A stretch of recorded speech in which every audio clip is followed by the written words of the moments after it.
এটা কি আইসক্রিম? আপনাদের ঘরে এরকম বাচ্চা আছে যে সবগুলা লিপস্টিক এরকম নষ্ট করে করে হাত ঢুকায় ঢুকায়, এটা কি আইসক্রিম তুমি খাচ্ছ? এই মেয়ে মামুনি, এটা আমি খাবো না বাবা, এটা খেতে হয় না। আবার এটা যদি নিয়ে নিই কান্না করবে, দেখেন। No, no, no, no. No, no, no, no. No. No, baby, no, no, no, no. বইরে lipstick No. No.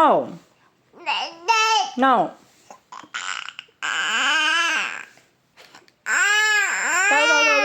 No, no, no, no, no, no.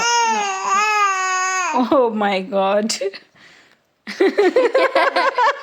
No, baby. No. Nazifa, Mamun লিপস্টিকটা নষ্ট করে ফেলেছ। হায় আল্লাহ, আমার প্রত্যেকটা লিপস্টিক এভাবেও নষ্ট করে ফেলেছে। কিচ্ছু করার নাই, না দিলে কান্না করবে। এই দেখো, নিচের ঠোঁটেও লাগাইছে অবশ্য, আবার খাইছে মনে হচ্ছে। এ মা, এইগুলাতে লাগাচ্ছে, এটা কি রং? রং, এটা কি রং? তুমি রং করছো?